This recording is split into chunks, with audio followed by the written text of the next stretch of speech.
أعوذ بالله من الشيطان الرجيم بسم الله الرحمن الرحيم الصلاة والسلام على سيدنا Muhammad wa ala alihi wa sahbihi ajma'in.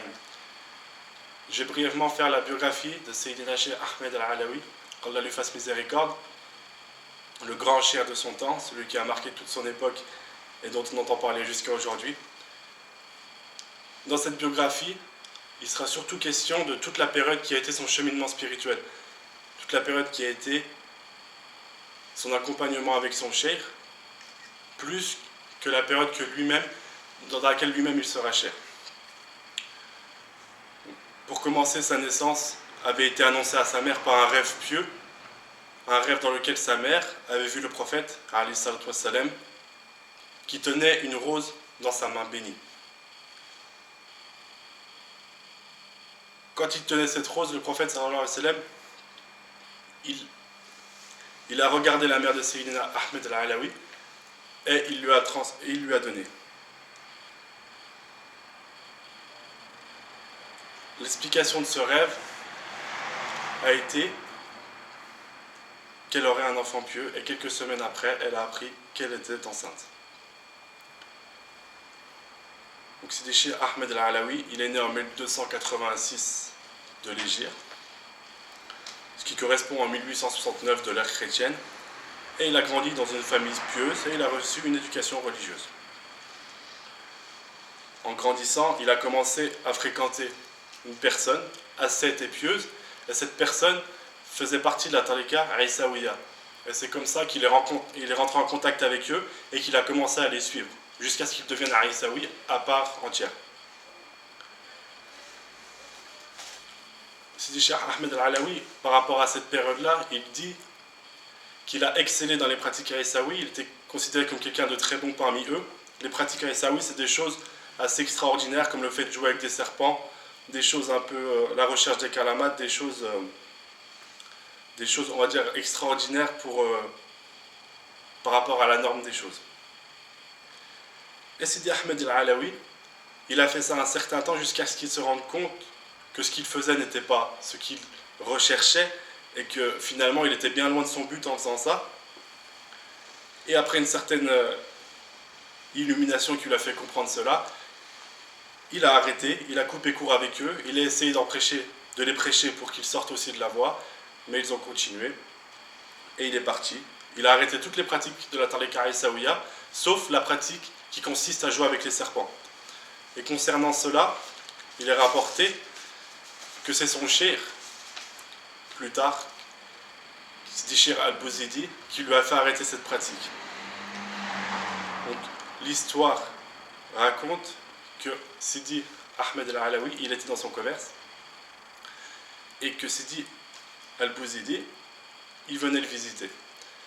Et quand il l'a vu, il lui a dit « J'ai entendu que tu savais manipuler les serpents sans te faire mordre. » Sidi Ahmed Al-Alawi lui a répondu qu'en effet, il savait faire ça. Donc son cher, Sidi Al-Bouzidi, lui a demandé d'aller chercher un serpent. Sidi Ahmed Al-Alawi, il est parti un petit peu en écart de la ville, il a trouvé un serpent, un petit serpent de la taille d'un demi-bras, mais il n'avait trouvé que ça, alors il l'a ramené au cher. Devant le cher, ensuite il a fait sa démonstration, il a montré comment il savait manipuler les serpents sans se faire mordre, jusqu'à ce que son cher, il lui fasse la remarque et lui dise « Est-ce que tu pourrais faire pareil avec un plus gros serpent ?» Sidi Ahmed Al-Alawi, il lui dit que oui. Et à ce moment-là, Sidi Cheikh Al-Bouzidi lui dit « Je vais t'en indiquer un plus grand, que si tu arrives à le manipuler de la sorte, tu seras parmi les sages. » Et à ce moment-là, Sidi Cheikh Ahmed Al-Alawi, il lui dit « Où se trouve-t-il » Et Sidi Al-Bouzidi lui a répondu qu'il se trouvait en lui, que c'était son ego, et que s'il arrivait à le tenir, à le maîtriser de la sorte, il serait un sage. Et il finit donc par ordonner à Sidi Ahmed Al-Alawi d'arrêter cette pratique et de relâcher le serpent. Voilà comment Sidi Ahmed Al-Alawi, il a coupé court définitivement avec les pratiques de la tariqa Aïsaouia. Avant ça, donc là on a parlé d'une période, d'un épisode qui l'a fait arrêter cette dernière pratique avec Sidi Cheikh Al-Bouzidi. Maintenant on va parler de comment Sidi Cheikh Ahmed Al-Alawi il en est venu à rencontrer Sidi Cheikh Al-Bouzidi. Comment ça s'est produit. Sidi Ahmed Al-Alawi, il nous dit qu'il n'a fait aucun effort pour trouver son cheikh et que, au contraire, Allah il a fait que ce soit son shir qui vienne à lui. Donc Sidi Ahmed al-Alawi, il avait quand même cette envie, cette soif de connaître Allah, et il parlait beaucoup des pieux, des connaissants d'Allah, des saints, avec un associé à lui qui travaillait avec lui dans son commerce, qui s'appelle le Muqaddam Sidi al-Hajj ben Aouda ben Sliman. Donc ensemble, ils échangeaient à ce sujet-là, donc ils parlaient des chelures, etc. Jusqu'à un jour, son ami, cet associé, il lui a parlé de Sidi Hamouchir, qui est Sidi al-Bouzidi. À ce moment-là, son ami lui parle un petit peu du shir, il lui dit voilà, c'était un homme qui a vécu beaucoup au Maroc, il est de leur ville, à Mostaganem, il a vécu de nombreuses années au Maroc, il est revenu par la suite, il a prêché les gens et les gens se réunissaient autour de lui jusqu'à un certain temps où les gens ont commencé à lui être nocifs, et à ce moment-là, il a été forcé d'être plus discret. C'est un calife, etc. Il a pris donc, il avait pris de Sidi Mohammed ibn Qadr al-Wakili. Et quand son ami lui dit tout ça, Sidi Ahmed al-Alawi, il se dit que de toute manière, si cet homme est vraiment un guide qui peut emmener à Allah, ce n'est pas étonnant parce que toute personne qui est appelée à Allah a connu le mal des gens. On a mis des mises en garde comme on connaît aujourd'hui. La première rencontre, la première fois que Sidi Ahmed al-Alawi a rencontré son cheikh, c'était dans son commerce. En fait, le cheikh il passait dans la rue devant et son associé lui a dit il y a le cheikh qui passe. Ils l'ont appelé, ils l'ont invité et le cheikh il s'est assis avec eux. Donc, durant cette première rencontre, Sidi Ahmed al-Alawi il était absent de la discussion. La discussion se passait entre son associé et le cheikh parce que Sidi Ahmed al-Alawi il était occupé par le travail, il faisait ses affaires et donc il n'a pas suivi la conversation dans sa totalité. Le cheikh a fini par partir, ils l'ont invité à repasser quand il voulait. Et après tout ça, Sidi Ahmed al-Alawi il a eu la curiosité, il a demandé à son ami, à son associé, de quoi il parlait, et son associé lui a dit ce sont des paroles qu'on ne trouve pas dans les livres. Sidi al-Bouzidi, il est revenu plusieurs fois, et durant ses visites, à chaque fois, Sidi Ahmed al-Alawi, c'est lui qui est occupé par le travail, et c'est l'associé, celui qu'on appelle le Muqaddam Sidi al-Hajj ben Aouda ben Sliman, qui parlait avec le cheikh. Mais le cheikh al-Bouzidi, c'était un wali, et lui, il avait repéré Sidi Ahmed al-Alawi, malgré que lui n'était pas très préoccupé par lui. Et même une fois, il a dit en le regardant au Muqaddam, ce jeune serait bon dans l'éducation spirituelle.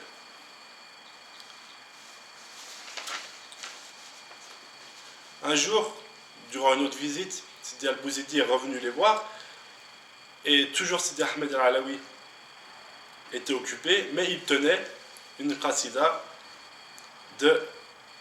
qui parlait de Sidi Mohammed ben Isa. Et quand il a vu ça, Sidi Shir al-Bouzidi lui a dit que si Allah lui prêtait la vie, il finirait par ressembler à Sidi Mohammed ben Isa, ou même qu'il atteindrait son degré. Quand le Shir al-Bouzidi dit ça à Sidi Ahmed al-Alawi à l'époque, Sidi Ahmed al-Alawi se dit en lui-même qu'il en était loin, mais il a répondu Inch'Allah. Peu de temps après ça, Sidi Shir Ahmed al-Alawi il a fini par prendre la tariqa de Sidi al-Bouzidi. Quand il l'a prise, il s'est rendu compte que son associé l'avait devancé depuis 2 mois. Il a pris le wird du matin et du soir. Après une semaine d'efforts, le cheikh lui a donné l'autorisation de faire le dhikr avec le ism Allah. Et il faisait donc ses efforts le matin et le soir. Et le dernier tiers de la nuit, surtout, il faisait les efforts avec le dhikr, le ism Allah. À côté de tout ça, Sidi Ahmed al-Alawi, il suivait des cours de sciences religieuses, de sciences extérieures. Et dans ces sciences, il y avait des cours de croyances. Et un jour qu'il prenait ses cours, son shir lui a dit « De quoi parlent ces leçons ?» Le shir al-Bouzidi lui a demandé. Et Sidi Ahmed al-Alawi, il a répondu « Elles sont sur le tawhid. À ce moment-là, le Cheikh Sidi Al-Bouzidi lui a répondu, un tel disait, en parlant de cette science, qu'elle n'est qu'enlisement. Et il rajouta, tu aurais mieux fait de purifier ton âme jusqu'à ce que la lumière de ton Seigneur te parvienne et que tu comprennes enfin le vrai tawhid. Quant à la science de la aqidah, cela ne va qu'augmenter tes doutes et ajouter illusion sur illusion. Et le Cheikh Sidi Al-Bouzidi conclut en lui disant, il vaut mieux pour toi arrêter les cours pour le moment jusqu'à ce que tu avances, car il est obligatoire de faire passer le plus important en priorité. L'ordre du Cheikh avait été donné, et Sidi Ahmed Al-Alawi, il a trouvé cet ordre difficile à exécuter parce qu'il était attaché à ses cours. Malgré ça, il s'est donné quelques arguments pour obéir à son Cheikh. Il s'est dit que tout d'abord, s'il voulait vraiment, son but c'était vraiment Allah, il fallait mieux aller à lui en ayant purifié son intérieur et que finalement c'était peut-être cette science qu'il recherchait. Il s'est dit aussi que cet arrêt d'études n'était que temporaire, qu'il avait pris la bay'a, le pacte avec le Cheikh, qui lui devait obéissance, et enfin il s'est dit que de toute manière c'était peut-être qu'une épreuve du Cheikh. Donc il a fini par s'exécuter, il a délaissé les cours de sciences religieuses et il a remplacé son temps d'études par du dhikr. Et il dit qu'il a aimé cela car il a commencé à goûter aux fruits du dhikr. Donc il est rapporté qu'il a dit par rapport à cela. Et après avoir goûté aux fruits du dhikr, qui est la connaissance d'Allah par la vision, j'ai compris que j'avais beaucoup négligé la science de l'unicité. Et là, j'ai goûté ce dont le cheikh me parlait, et après cela, il m'a permis de revenir au cours de sciences que je suivais. Après avoir atteint la ma'rifa, la connaissance d'Allah par la vision, Sidi Ahmed Al-Alawi, il est retourné à ses cours de sciences religieuses. Quand il est retourné à ces cours-là, il s'est rendu compte que quand son cheikh parlait d'une chose, avant même qu'il en fasse le commentaire, il savait ce qu'il allait dire à l'avance, et même sa compréhension allait au-delà de ce que son cheikh lui enseignait. On parle là du cheikh de sciences religieuses, pas de cheikh Al-Bouzidi. Il se rendait compte aussi, quand il écoutait quelqu'un réciter le Coran, la compréhension des versets du Coran venait en lui sans aucun effort. Quand il avait atteint tout ça, Sidi Cheikh Al-Bouzidi, il a demandé à Sidi Ahmed Al-Alawi d'appeler les gens à la voie, à cette voie de la connaissance d'Allah. Et Sidi Ahmed Al-Alawi, quand son cheikh lui a dit ça, il lui a demandé, est-ce que je serai suivi? Et Cheikh Al-Bouzidi lui a dit, tu deviendras comme un lion, si tu mets ta main sur une chose, elle t'appartiendra. Et cela s'est produit ainsi, parce que, comme on le sait, la voie s'est propagée, et c'est comme ça, grâce à Sidi Ahmed Al-Alawi et sa da'wa. Après la mort de Sidi Al-Bouzidi, qu'Allah lui fasse miséricorde, Sidi Ahmed Al-Alawi il est resté à Mostaganem et il a fait sa zawiya en 1914 là-bas. Donc Sidi Cheikh Ahmed Al-Alawi, à partir de 1914, même depuis la mort de son cheikh, il transmettait la science, ce qu'il avait reçu. Il a formé beaucoup de disciples. Il a transmis la ma'rifa à beaucoup de monde. Il a eu beaucoup de muqaddam. Il a eu même formé plusieurs shuyukh de tarbiya, dont son héritier, Sidi Maulay Al-Tahir Al-Karkari, qu'Allah sanctifie son secret. Sidi Ahmed Al-Alawi, il a été enterré, il est mort en 1934, qu'Allah lui fasse miséricorde, dans sa zawiya, et sa zawiya jusqu'à aujourd'hui est un lieu de visite. Je demande à Allah de nous permettre de marcher sur les traces de ces saints, ces awliya, de reconnaître leur science, de la suivre, de la comprendre. Et je demande à Allah de bénir et de protéger notre cheikh Sidi Mohamed Fawzi Al-Karkari, qui nous a permis d'aimer les awliya, qui nous a permis de vivre leur science. Qu'Allah le préserve, qu'Allah lui fasse miséricorde. Subhana rabbika rabbil izzati amma yasifun wa salamun ala al mursalin walhamdulillahi rabbil alamin.